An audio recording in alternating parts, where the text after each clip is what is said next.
বাংলাদেশের দ্বিতীয় বৃহত্তম শ্রম বাজার সংযুক্ত আরব আমিরাতে বাংলাদেশি কর্মীদের জন্য ভিসা প্রদান কার্যক্রম দীর্ঘদিন ধরে বন্ধ থাকায় চরম অনিশ্চয়তার মধ্যে পড়েছেন হাজার হাজার প্রবাসী এবং নতুন কর্মপ্রত্যাশীরা।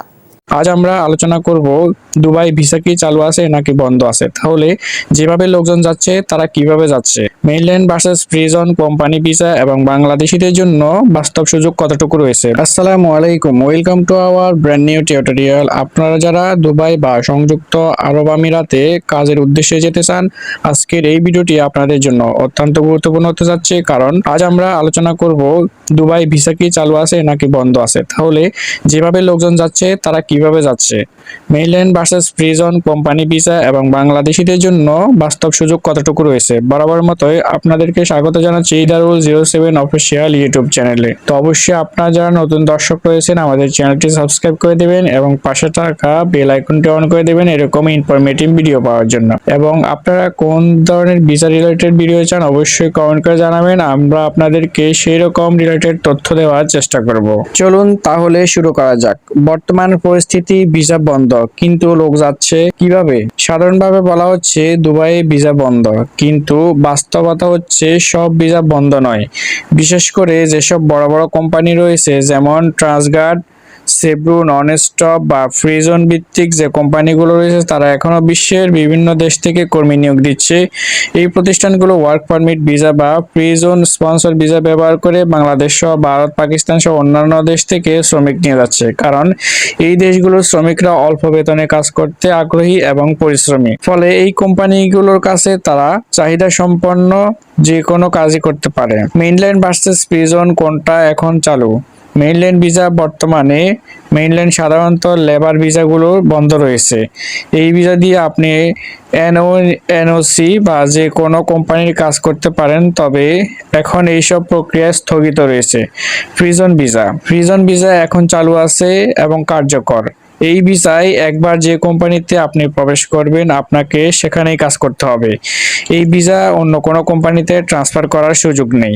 ফ্রি জোন হচ্ছে দেশের মধ্যে নির্দিষ্ট একটি এলাকা যারা নিজস্ব নীতিমালা ও নিয়োগ কাঠামো রয়েছে। বর্তমানে বাংলাদেশ থেকে কাজের জন্য সুযোগ রয়েছে। বর্তমানে যেসব কাজের জন্য ফ্রি জোন ভিত্তিক কোম্পানি কর্মী নিয়োগ নিচ্ছে, যেমন security guard, cleaner, plumber, electrician, food packaging, hotel staff, bike rider, যারা এসব কাজে দক্ষ তারা চাইলে এখনো আবেদন করতে পারেন। দালালের মাধ্যমে বা নিজে আবেদন করতে পারেন। যারা দালালের মাধ্যমে যাচ্ছেন তারা তুলনামূলকভাবে সহজে যেতে পারছেন, যদিও খরচ কিছুটা বেশি, তবে সাপোর্ট সুবিধাও বেশি। নিজে যদি আবেদন করেন তাহলে ডকুমেন্টস, কোম্পানির রেসপন্স, সঠিকভাবে এনওসি পাওয়া, এসব নিয়ে বেশ জটিলতা থাকতে অনেকেই দেখতে পাওয়া যায় মাঝে পথে, বা অনেকেই কিন্তু এই ধরনের জটিলতায় পড়ে আপনারা কিন্তু ভিসা পান না।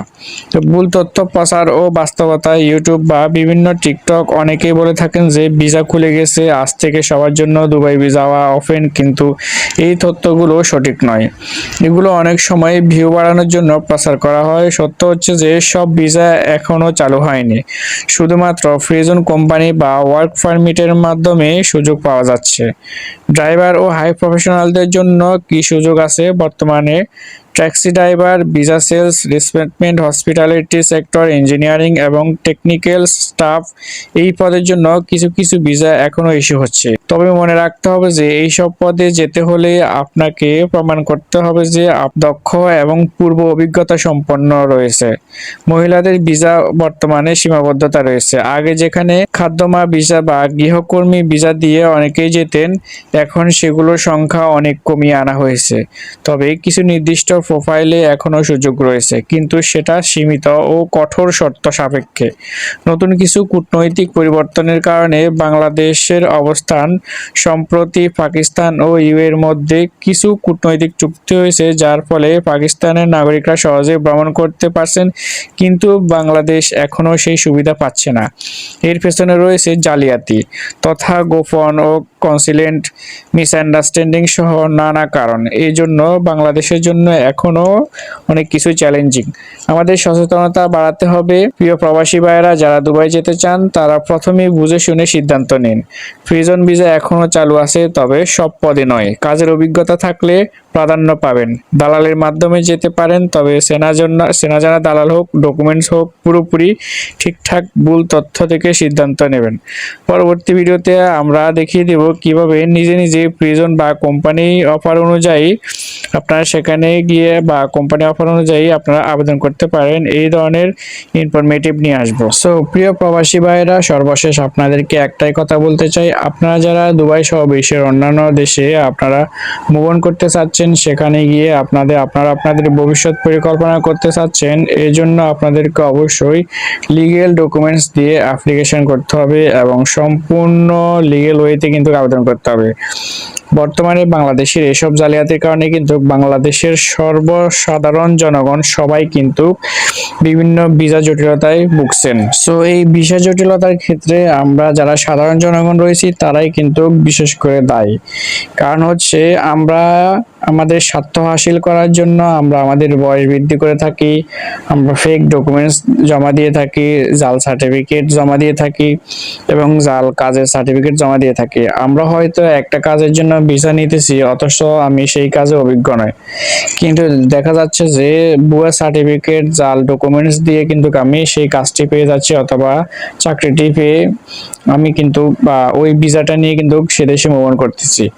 এবং সেখানে যাওয়ার পর যখন তারা দেখে আমরা এই ধরনের কাজ করতেছি না বা এই কাজ বাদ দিয়ে অন্য কাজ করতেছি, তখন কিন্তু এগুলো তারা পর্যবেক্ষণ করে।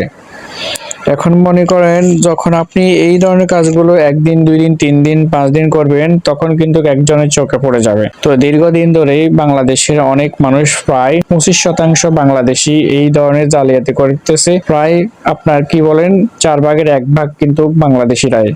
তো এর মূল কারণ হচ্ছে আমরা নিজেরাই, আমরা যারা সাধারণ জনগণ রয়েছি তারাই কিন্তু এর জন্য দায়ী।